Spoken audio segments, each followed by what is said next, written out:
బట్టతలతో బాధపడుతున్నారా? ఆధునితనమైన పద్ధతిలో హెయిర్ ట్రాన్స్ప్లాంటేషన్ చేయబడును. Face clinic, Hyderabad. నమస్తే, welcome to our channel. Diabetes ఈ మధ్య కాలంలో తరచుగా మనం వింటా ఉన్నాం. డయాబెటీస్ అనేది వయసుతో సంబంధం లేకుండా చాలా మంది షుగర్ తో బాధపడతా ఉన్నారు. అయితే డయాబెటీస్ రావడానికి ముఖ్యమైన కారణాలేంటి? డయాబెటీస్ ఎన్ని రకాలుగా ఉంటుంది? డయాబెటీస్ పేషెంట్స్ తీసుకోవాల్సినటువంటి డైట్, ముఖ్యమైన డైట్ ఏంటి అడిగి తెలుసుకుందాం. మనతో పాటు డాక్టర్ సతీష్ గారు ఉన్నారు. నమస్తే డాక్టర్ గారు, వెల్కమ్ అండి. నమస్తే. డయాబెటీస్ అసలు ఇది ఎన్ని రకాలుగా ఉంటుందండి? ఎటువంటి జాగ్రత్తలు తీసుకోవాలి? డయాబెటీస్ అనేది ఈ మధ్య కాలంలో చూస్తే ప్రతి ఒక్కరు, చాలా మందిలో, ప్రతి ఇంట్లో ఎవరో ఒకరు డయాబెటీస్ సమస్యతో బాధపడడం అనేది ఈ మధ్య కాలంలో చూస్తున్నాం. అయితే ఈ డయాబెటీస్ అనేది అంటే ఏజ్తో సంబంధం లేకుండా ఎవరికన్నా రావచ్చు. అంటే 1 year బేబీ దగ్గర నుంచి 95 years 100 years ముసలి వాళ్ళ వరకు ఎవరికన్నా షుగర్ వచ్చే పాసిబిలిటీస్ అయితే ఉంటాయి. అయితే ఎక్కువగా కనిపించేది ఏంటంటే ఆఫ్టర్ 30 years 40 years అబోవ్ ఉన్న వాళ్ళకి, అంటే పెద్దవాళ్ళలో ఎక్కువగా మనం షుగర్ చూస్తూ ఉంటాం.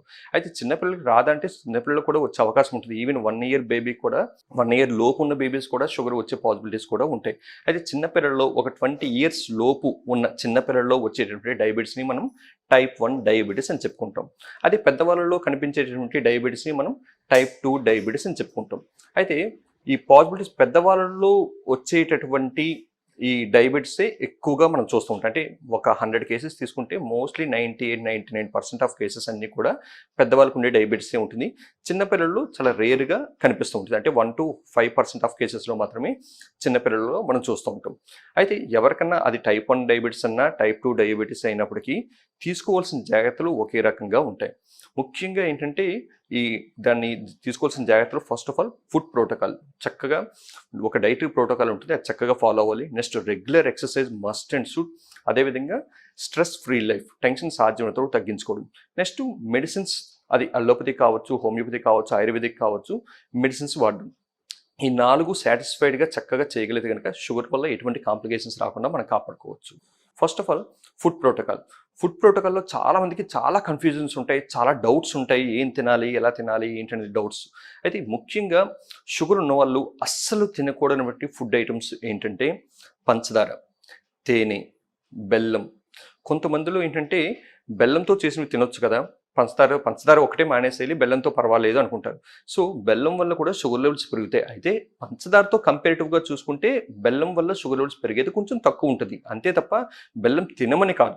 అంటే గుడ్డిలో మెల్ల బెటర్ అన్నట్టుగా అంటాం తప్ప, సో బెల్లం తినమని ఎవరు ఎంకరేజ్ చేయరు. అదేవిధంగా తేనె కూడా ఆరోగ్యానికి చాలా మంచిది. షుగర్ పేషెంట్స్కి మాత్రం షుగర్ లెవెల్స్ పెంచడం వల్ల కొన్ని కాంప్లికేషన్స్ వచ్చే అవకాశం ఉంటుంది. కాబట్టి తేనె కూడా తగ్గించుకోవడం మంచిది. ఇలా పంచదార, తేనె, బెల్లం, స్వీట్స్, చాక్లెట్స్, బర్త్డే కేక్స్ లాంటివి, నెక్స్ట్ బేకరీలో దొరికే ఐటమ్స్, ఈ పేస్ట్రీస్, పిజ్జాస్, బర్గర్స్, ఇటువంటివన్నీ కూడా. Next ice creams, cool drinks, అదేవిధంగా క్రీమ్ బిస్కెట్స్, నెక్స్ట్ అదేవిధంగా హార్లిక్స్, బోర్న్విటా, బూస్ట్, ఈ టైప్ ఆఫ్ ఫుడ్ ఐటమ్స్ అన్నీ కూడా మోస్ట్లీ అస్సలు తినకూడనటువంటి ఫుడ్ ఐటమ్స్. కొంతమందిలో షుగరు వచ్చిందని తెలియక, కొంతమంది షుగర్ వచ్చిన వాళ్ళు కూడా ఏంటంటే కామన్గా షుగర్లో one of the main symptom ఏంటంటే వీక్నెస్, నీరసంగా ఉంటుంది. సో నీరసం తగ్గించుకుందామని చెప్పి కొంతమంది మిల్క్లో హార్లిక్స్ వేసుకుంటారు, కొంతమంది బూస్ట్ వేసుకుంటారు. మన అడ్వర్టైజ్మెంట్లో చూపించినట్టుగా ఏంటంటే అది వేసుకుంటే బలం వస్తుంది అన్న పాయింట్ ఆఫ్ వ్యూలో ఏంటంటే హార్లిక్స్, బూస్ట్ వేసుకుంటారు. కొంతమంది గ్లూకోన్ డీలు కూడా తాగుతూ ఉంటారు. అంటే షుగరు వచ్చిందని తెలియక ఇన్స్టెంట్ ఎలర్జీ వస్తుందేమో అని చెప్పి. సో దానివల్ల నీరసం వస్తుందేమో అని చెప్పి ఈ హార్లిక్స్, బోర్న్విటాలు, బూస్ట్లు, గ్లూకోన్ డీలు తాగడం వల్ల ఇంకా షుగర్ లెవెల్స్ పెరిగి ఇంకా నీరసం అయిపోతూ ఉంటారు. వాళ్ళు ఎంత ఎక్కువ తాగితే అంత నీరసం అవుతూ ఉంటారు. సో ప్రాపర్ డయాగ్నోసిస్ ఎంత ఎర్లీగా చేసుకుంటే కనుక కాంప్లికేషన్స్ రాకుండా అంత ఎర్లీగా ఆపుకోవచ్చు. నెక్స్ట్ అదేవిధంగా కొంతమంది బర్త్డే ఫంక్షన్స్కి వెళ్తారు. బర్త్డే ఫంక్షన్స్కి వెళ్ళిన తర్వాత అక్కడ కేక్స్ తింటూ ఉంటారు. ఆటోమేటిక్గా షుగర్ లెవెల్స్ పెరుగుతుంది. అదేవిధంగా కొంతమందిలో ఏంటంటే ఈ ఫంక్షన్స్కి వెళ్ళినప్పుడు ఏంటంటే ఐస్ క్రీమ్ తినకుండా ఆపుకోలేదు. ఎలాగో ఫ్రీగా ఇస్తుంటారు కదా, ఈ ఒక్కసారిగా తినండి. లేదంటే స్వీట్స్, ఎవరింటికైనా వెళ్ళేటప్పుడు స్వీట్స్ చేసి పెడతారు, ఈ ఒక్కసారికి తినండి పర్వాలేదు. సో మొహమాటం కొద్ది తెలిసినా సరే ఈ స్వీట్స్ తినడం అలవాటు చేసుకుంటూ ఉంటారు. అదేవిధంగా టీలు, కాఫీలు తాగేటప్పుడు ఏంటంటే పంచదార దానిలో వేయడం వల్ల, పంచదార వేసుకోవడం వల్ల కూడా ఏంటంటే షుగర్ లెవెల్స్ పెరుగుతూ ఉంటాయి. సో మోస్ట్లీ పంచదార అవాయిడ్ చేయాలి. పంచదార లేకుండా టీ తాగొచ్చు, కాఫీ తాగొచ్చు. అయితే పంచదార లేకుండా టీ, కాఫీలు పెద్దగా తాగలేము. సో అందుకు కొంతమంది ఏం చేస్తారంటే ఆర్టిఫిషియల్ స్వీట్నర్స్ వేసుకుంటారు. సో ఆర్టిఫిషియల్ స్వీట్నర్ కూడా అంత మంచిది కాదు, ఆర్టిఫిషియల్ స్వీట్నర్ కంటిన్యూగా వాడడం కూడా. అయితే బెటర్ టీని రీప్లేస్ చేసుకుంటే గ్రీన్ టీలోకి వెళ్ళడం బెటర్. ఆ గ్రీన్ టీలో కూడా మళ్ళీ తేనె కొంతమంది వేసుకుంటారు. అయితే తేనె ఎక్కువ వేసుకోకూడదు, లైట్గా టేస్ట్ కోసం కొద్దిగా వేసుకోవచ్చు. అయితే లైట్గా తేనె వేసుకున్నా సరే గ్రీన్ టీలో ఎటువంటి మార్పు, టేస్ట్లో ఎటువంటి మార్పు రాదు. సో బెటర్ గ్రీన్ టీ చక్కగా ఎటువంటి తేనె కానీ అట్లాంటివి ఏం వేసుకోకుండా డైరెక్ట్గా తాగడమే షుగర్ ఉన్న వాళ్ళకి బెటర్గా ఉంటుంది. నెక్స్ట్ అదేవిధంగా ఇప్పుడు నేను చెప్పినటువంటి ఫుడ్స్ అసలు తీసుకోకూడదు, కానీ అప్పుడప్పుడు తీసుకోవచ్చు, కానీ ఎక్కువగా తీసుకోకూడదు అనే ఫుడ్ ఐటమ్స్ ఏంటంటే మెయిన్గా దుంపకూరలు, బంగాళదుంపలు, చిలగడ దుంపలు, చామ దుంపలు, ఈ టైప్ ఆఫ్ దుంప జాతికి సంబంధించిన వాటిలో కూడా కార్బోహైడ్రేట్స్ ఎక్కువగా ఉంటాయి. కార్బోహైడ్రేట్స్ ఎక్కువగా ఉండడం వల్ల ఏమవుతుందంటే అవి తిన్న తర్వాత వెంటనే షుగర్ లెవెల్స్ పెరిగే పాసిబిలిటీస్ ఉంటాయి. అందుకే వీటిని అప్పుడప్పుడు తీసుకోవచ్చు, ఒక మంత్లీ వన్స్ ఆర్ 15 డేస్కి వన్స్ అట్లా తీసుకోవచ్చు. కానీ అదే పనిగా ఎక్కువగా ఫ్రీక్వెంట్ చాలా మంది ఏంటంటే పొటాటో ఫేవరెట్స్ ఉంటారు. బంగాళాదుంపలు అంటే చాలా ఇష్టం, ఇంకా వాళ్ళకి చికెన్లు, మటన్లు అన్నిటికంటే బంగాళాదుంపలు డైలీ తినమన్నా సరే తింటారు. సో అట్లాంటి వాళ్ళకి షుగర్ వచ్చిందంటే వాళ్ళు కంట్రోల్ చేసుకోవడం చాలా కష్టం. వాళ్ళు పొటాటో చిప్స్ లెక్క తింటూ ఉంటారు, లేదంటే బంగాళదుంప ఫ్రైలు చేసుకుని తింటారు. సో మోస్ట్లీ ఈ దుంప జాతికి సంబంధించినవి ఎంత తగ్గించుకుంటే అంత బెటర్. ఇంకా క్యారెట్, బీట్రూట్ కూడా. క్యారెట్, బీట్రూట్ జనరల్గా ఆరోగ్యానికి చాలా మంచిది, కానీ షుగర్ ఉన్న వాళ్ళకి ఏంటంటే ఇవి కూడా దుంప జాతికి సంబంధించినవి కాబట్టి కార్బోహైడ్రేట్స్ ఎక్కువగా ఉంటాయి. సో దానివల్ల కూడా షుగర్ లెవెల్స్ పెరిగే పాసిబిలిటీస్ ఉంటాయి. సో అందుకు ఈ క్యారెట్, బీట్రూట్ అప్పుడప్పుడు మామూలుగా ఇప్పుడు వెజిటబుల్ సలాడ్స్లోగా మధ్యలో క్యారెట్ ముక్కలు, బీట్రూట్ ముక్కలు, లేదంటే కొన్ని బిర్యానీస్లో చేసినప్పుడు, వెజ్ బిర్యానీలో చేసినప్పుడు క్యారెట్ ముక్కలు అట్లా వేసుకోవచ్చు. అంతే తప్ప అచ్చంగా క్యారెట్ కూర తినడం, క్యారెట్ జ్యూసెస్ తాగడం అది కూడా మంచిది కాదు. చాలా మందికి ఇట్లా కన్ఫ్యూజన్ ఉంటుంది. జనరల్గా క్యారెట్ ఆరోగ్యానికి మంచిది కదా, తేనె ఆరోగ్యానికి మంచిది కదా అంటారు. కానీ షుగర్ ఉన్న వాళ్ళకి ఈవెన్ కొబ్బరి నీళ్ళు కూడా ఆరోగ్యానికి మంచిదే జనరల్గా, కానీ షుగర్ ఉన్న వాళ్ళకి షుగర్ లెవెల్స్ పెరుగుతాయి. షుగర్ లెవెల్స్ పెరిగితే వేరే కాంప్లికేషన్స్ వస్తాయి. సో మంచివి అయినప్పటికీ వీటిని మితంగా తీసుకోవడం అనేది ఇంపార్టెంట్. అవి కూడా ఎక్కువగా తీసుకోకూడదు. అదేవిధంగా డేట్స్ అంటే ఖర్జూరం, అది ఎండు ఖర్జూరం కావచ్చు, మామూలు ఖర్జూరం కావచ్చు, ఇవి కూడా చాలా మంచిది ఆరోగ్యానికి జనరల్గా యాజ్ ఎ నార్మల్ పర్సన్స్కి. కానీ షుగర్ ఉన్న వాళ్ళకి ఏంటంటే షుగర్ లెవెల్స్ పెంచుతుంది కాబట్టి వీటిని కూడా తగ్గించుకుంటే మంచిది. నెక్స్ట్ అన్ని రకాల ఆకుకూరలు తీసుకోవచ్చు. ఆకుకూరలో ఎటువంటి ప్రాబ్లం అయితే ఉండదు.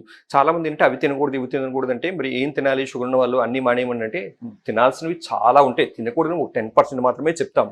అయితే మన దృష్టి ఎప్పుడు కూడా ఎట్లా ఉంటుందంటే మనం తినవలసిన 90% వాటి మీద ఉండడం కంటే ఏవైతే తినకూడదని చెప్తామో ఆ 10% వాటి మీదే దృష్టి వెళ్తుంది.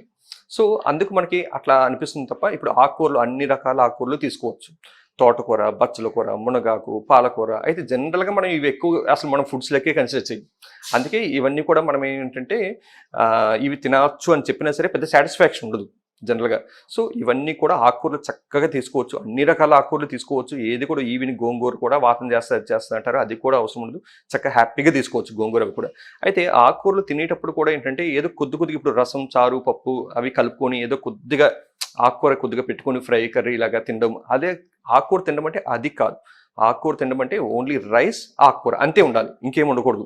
రైస్ ఒక ఫుల్ క్వాంటిటీ ఉందంటే దానిలో హాఫ్ ఆఫ్ ది మొత్తం క్వాంటిటీలో ఆకుకూర ఉండాలి. అంటే రైస్లో ఆకుకూర మొత్తం కలుపుకునేటట్టు తినాలి, అది ఆకుకూర తినడం అంటే. అంతే తప్ప జనరల్గా మనం తినే దానిలో ఇప్పుడు రసం వేసుకొని, పప్పు వేసుకొని కొద్దిగా నంచుకొని తింటాము అట్లా అంటే అది ఏమాత్రం సరిపోదు. ఎందుకంటే ఆకుకూరల్లో వచ్చే న్యూట్రిషన్ బాడీకి ఫుల్ ఫ్లెడ్జ్డ్గా అందాలి అంటే first of all vegetable juice లెక్క అలా చేసుకుంటే ఇంకా బెటర్. అట్లా కాదు, బాయిల్ చేస్తేనే 50% న్యూట్రిషన్ పోతుంది. ఆ 50%లో కూడా మనకు కొద్దిగా తింటే ఏమాత్రం సరిపోదు. సో కొంచెం ఆకుకూర ఎక్కువగా కలుపుకొని తినాలి. అదేవిధంగా అన్ని రకాల పప్పులు తీసుకోవచ్చు, కందిపప్పు, పెసరపప్పు, మినపప్పు, అన్ని రకాల పప్పులు తీసుకోవచ్చు, అదేం ప్రాబ్లం కాదు. నెక్స్ట్ హై ప్రోటీన్ కూడా ఉంటుంది, ప్రోటీన్ కూడా ఎక్కువగా ఉంటుంది. పప్పులు కూడా అన్ని రకాలు తీసుకోవచ్చు. నెక్స్ట్ కూరగాయలు కూడా అన్నీ తీసుకోవచ్చు ఎక్సెప్ట్ దుంపకూరలు. సాధ్యమైనంత వరకు తక్కువ తినాలి, ఎక్కువ తినకూడదు దుంపకూరల వరకు. నెక్స్ట్ డ్రై ఫ్రూట్స్కి వచ్చేసరికి డేట్స్ తగ్గించుకోవాలి. అంటే ఖర్జూరం సాధ్యమైనంత వరకు తగ్గించి తినాలి. అప్పుడప్పుడు కావాలంటే 1 or 2 అలా తీసుకోవచ్చు, కానీ ఎక్కువగా ఖర్జూరం ఎక్కువ తినకూడదు. మిగతా డ్రై ఫ్రూట్స్ అన్ని కూడా బాదం పప్పు, పిస్తా పప్పు, జీడిపప్పు, అంజూర, అక్రూట్ ఇట్లాంటివన్నీ తీసుకోవచ్చు. అయితే బాదం పప్పు లాంటివి ఏంటంటే రాత్రిపూట నానబెట్టి మార్నింగ్ ఒక 2-3 అట్లా తినడం వల్ల ఏంటంటే బాడీకి అబ్జార్ప్షన్, అంటే లోపల అబ్జార్ప్షన్ మంచిగా ఉంటుంది. డైరెక్ట్గా తినేదానికంటే ఇట్లా నానబెట్టుకుని తినే వాటిల్లో ఏంటంటే అబ్జార్ప్షన్ మంచిగా అవుతుంది, కాబట్టి అలా నానబెట్టుకుని తినడం బెటర్. అది కూడా డ్రై ఫ్రూట్స్ ఏంటంటే ఎక్కువ తీసుకోకూడదు. డ్రై ఫ్రూట్స్ అంటే కొద్దిగా ఒక 2 బాదం పప్పు, 2 పిస్తా పప్పు, 2 జీడిపప్పు, ఒక అంజూర, ఒక క్రూటు, 2 కిస్మిస్ అట్లా కొద్దిగా అన్నీ ఒక బౌల్లో వేసుకొని అన్ని రకాల వెరైటీస్ ఓ బౌల్లో వేసుకొని స్నాక్స్ లాగా, అంటే భోజనానికి మధ్యలో కావాలంటే స్నాక్స్లా తీసుకోవచ్చు. అంతే తప్ప ఒక 5-6 జీడిపప్పులు కొంతమంది టేస్ట్గా ఉంటాయని చెప్పి ఎక్కువ తింటూ ఉంటారు. అట్లా తినడం వల్ల కూడా హై క్యాలరీస్ ఎక్కువ డ్రై ఫ్రూట్స్, ఎందుకంటే క్యాలరీస్ ఎక్కువ ఉంటాయి కాబట్టి బాడీ మళ్ళీ వెయిట్ పెరిగే పాసిబిలిటీస్ అట్లాంటివి ఉంటాయి. సో మోస్ట్లీ డ్రై ఫ్రూట్స్ని ఎంత మితంగా తింటే అంత మంచిది. మంచిది అన్నప్పటికీ ఎక్కువ తీసుకుంటే ఏది మంచిది కాదు. సో ఏదైనా లిమిట్లో తీసుకుంటే మంచిగా ఉంటుంది. నెక్స్ట్ ఎక్కువగా ఈ ఫ్రూట్స్కి వచ్చేసరికి చాలామంది అసలు షుగర్ ఉన్న వాళ్ళు అసలు ఫ్రూట్స్ తింటే షుగర్ పెరిగిపోతుంది అన్న పాయింట్ ఆఫ్ వ్యూ ఉంటుంది. అసలు ఫ్రూట్స్ తినరు అసలు చాలామంది. సో అలా కాదు, ఫ్రూట్స్ తినకపోతే ఏమవుతుందంటే న్యూట్రిషన్ బాడీకి అందదు. అంటే vitamins, minerals, anti oxidant properties అనేవి ఫ్రూట్స్లో ఎక్కువగా ఉంటాయి. సో ఫ్రూట్స్ ఖచ్చితంగా తీసుకోవాలి. అయితే కొన్ని రకాల ఫ్రూట్స్ ఎక్కువ తినకూడదు. అవేంటంటే మామిడి, సపోటా, తీపి ద్రాక్ష, అరటిపళ్ళు, సీతాఫలాలు, పనస తొనలు ఇవి తినకూడదు. ఎందుకంటే కొంచెం ఇవి తింటే ఏమవుతుందంటే షుగర్ లెవెల్స్ కొంచెం తొందరగా పెరిగే అవకాశం ఉంటుంది కాబట్టి ఇవి తినకూడదు.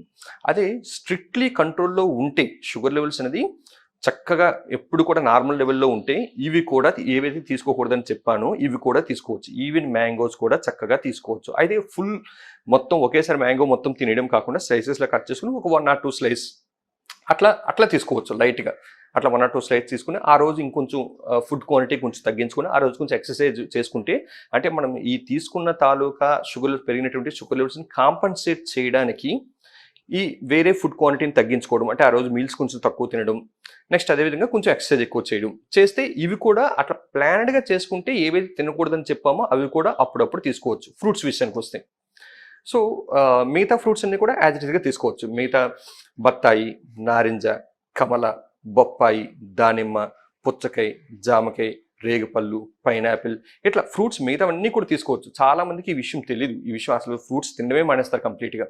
అయితే ఈ బొప్పాయి, ఈ ఫ్రూట్స్ కూడా బాగా ముగ్గినవి తినొచ్చు అని చెప్పినటువంటి ఫుడ్స్ కూడా బాగా ముగ్గిన వాటిలో మళ్ళీ షుగర్ లెవెల్స్ ఎంతో కొంత ఉంటుంది. సో బాగా ముగ్గినవి కాకుండా కొంచెం కాయలా ఉన్నవి, ఇప్పుడు బొప్పాయి కావచ్చు, లేదంటే జామకాయలు కావచ్చు, ఇవన్నీ కూడా బాగా ముగ్గినవి వాటి కాకుండా కొంచెం కాయలా ఉన్న వాటిని తీసుకుంటే ఇంకా మంచిది.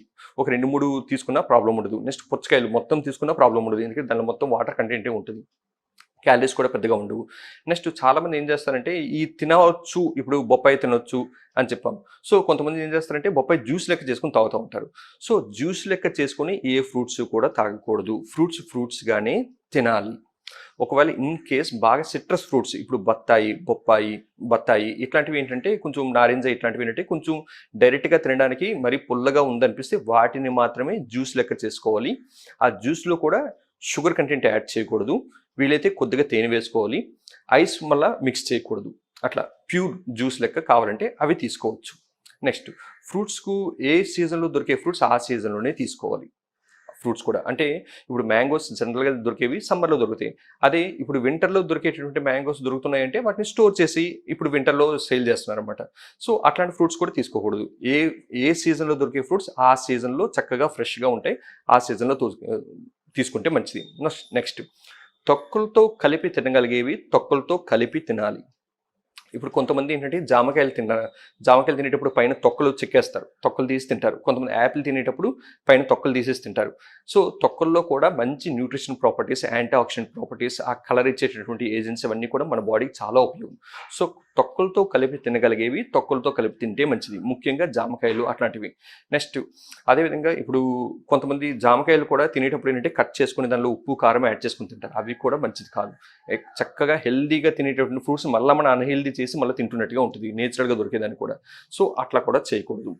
నెక్స్ట్ అదేవిధంగా మన లోకల్గా దొరికేటటువంటి ఫ్రూట్స్, అంటే మన లొకాలిటీలో దొరికే ఫ్రూట్స్, ఏ లొకాలిటీలో పండించే ఫ్రూట్స్ ఆ లొకాలిటీలో తినడమే మంచిది. మనకు చక్కగా దొరికే జామకాయలు, బొప్పాయిలు ఇట్లాంటివి, యాపిల్స్ మన ఏరియాలో దొరకవు, ద్రాక్ష దొరకదు. సో వాటిని ఎక్కడో పండించి స్టోర్ చేసి ఇక్కడ తీసుకొస్తారు. నెక్స్ట్ అదేవిధంగా హైయెస్ట్ పెస్టిసైడ్ కంటెంట్ ఉన్నటువంటి ఫుడ్స్లో యాపిల్ ఒకటి, ద్రాక్ష ఒకటి, దానిమ్మ ఒకటి ఉంటాయి.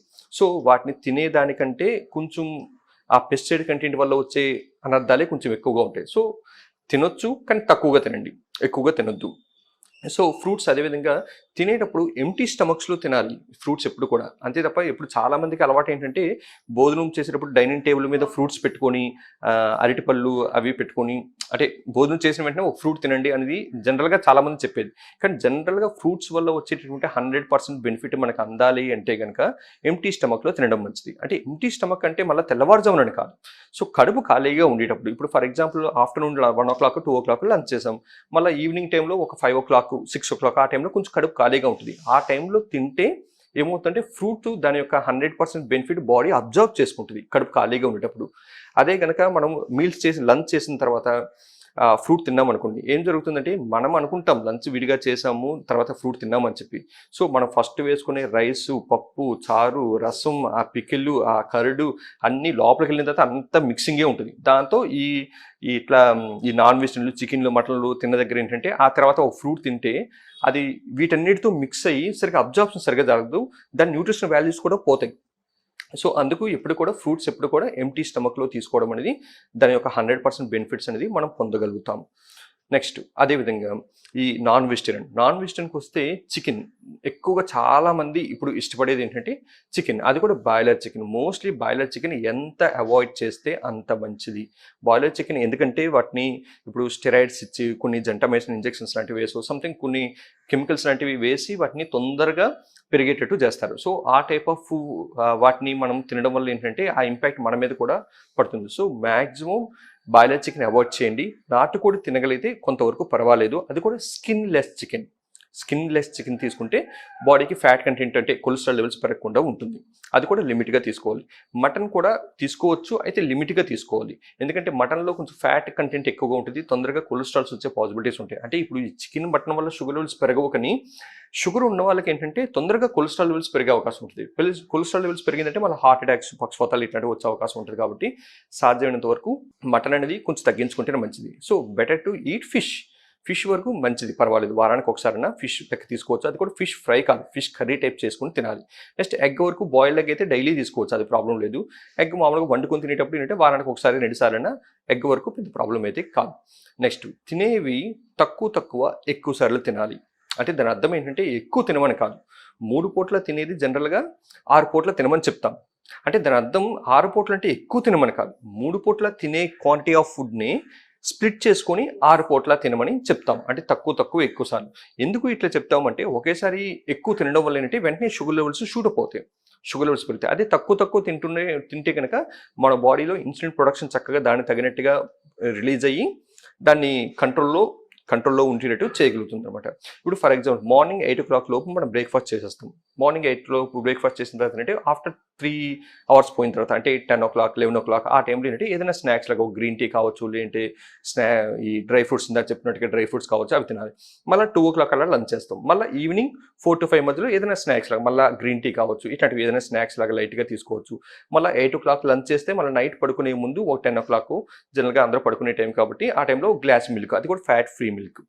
అట్లా కొద్దిగా ఎక్కువ సార్లు తీసుకోవడం వల్ల ఏంటంటే షుగర్ లెవెల్స్ ఒక్కసారిగా షూటప్ అవ్వకుండా మనం చేసుకోగలుగుతాం. ఇది ఫుడ్ వైజ్ కొంచెం ఇట్లా జాగ్రత్తలు తీసుకుంటూ నెక్స్ట్ ఆయిల్ విషయానికి వస్తే ఏంటంటే ఒకేసారి ఎక్కువ అంటే ఎప్పుడు ఒకే ఆయిల్ చాలా మంది వాడుతూ ఉంటారు. ఒక రిఫైండ్ ఆయిల్స్ ఇప్పుడు కొంతమంది సన్ఫ్లవర్ ఫేవరెట్ ఉంటారు, సఫల్ ఆయిల్ ఫేవరెట్ ఉంటారు. అట్లా ఎప్పుడు ఒకే ఆయిల్ కంటిన్యూస్గా సంవత్సరాల తరబడి అదే ఆయిల్ వాడుతూ ఉంటారు. సో అది కూడా మంచిది కాదు. ఆయిల్స్ ఎప్పటికప్పుడు చేంజ్ చేసుకోవాలి, ఎందుకంటే ఒక్కొక్క ఆయిల్లో ఒక్కొక్క బెనిఫిట్ ఉంటుంది. సో అన్ని రకాల బెనిఫిట్స్ మనకి కావాలి అంటే కనుక ఆయిల్స్ ఒక్కొక్కటి చేంజ్ చేసుకోవడం మంచిది. సో ఉన్న వాటిలో బెటర్ ఏంటంటే ఒకటి ప్యూర్ కోకోనట్ ఆయిల్ చక్కగా దొరికితే, లేదంటే నువ్వుల నూనె, లేదంటే రైస్ బ్రాన్ ఆయిల్, ఇవి కొంతవరకు బెటర్. పామ్ ఆయిల్ అనేది అసలు ఎప్పుడు వాడద్దు, ఎందుకంటే పామ్ ఆయిల్కి బర్నింగ్ పాయింట్ చాలా తక్కువగా ఉంటుంది. ఏమాత్రం కొద్దిగా వేడి చేసినా సరే దాని నుంచి టాక్సిన్స్ రిలీజ్ అవుతాయి. అట్లాంటి టాక్సిన్స్ ఉన్నటువంటి ఆ ఫుడ్ ఐటమ్స్ తింటే తొందరగా జాయింట్ పెయిన్స్ ఇట్లాంటివి వచ్చే అవకాశం ఉంటుంది. సో ఆయిల్స్ ఎప్పటికప్పుడు చేంజ్ చేసుకుంటే తింటే మంచిది. నెక్స్ట్ అదేవిధంగా ఒకవేళ అంటే ఈ మంత్ ఒక ఆయిల్, నెక్స్ట్ మంత్ ఇంకో ఆయిల్, నెక్స్ట్ మంత్ ఇంకో అట్లా అయినా చేంజ్ చేసుకోవచ్చు. లేదంటే కనుక మార్నింగ్ టిఫిన్స్లో ఒక ఆయిల్ వాడుకోండి, మధ్యాహ్నం లంచ్లో ఒక ఆయిల్ వాడుకోండి, నైట్ డిన్నర్లో అంటే కుకింగ్ ప్రిపరేషన్లో ఒక్కొక్క ఆయిల్ వాడుకోండి. లేదంటే 2-3 ఆయిల్స్ కలిపి కూడా వాడుకోవచ్చు. ఒక్కొక్కరు ఒక్కొక్కలా ఫాలో అవుతూ ఉంటారు.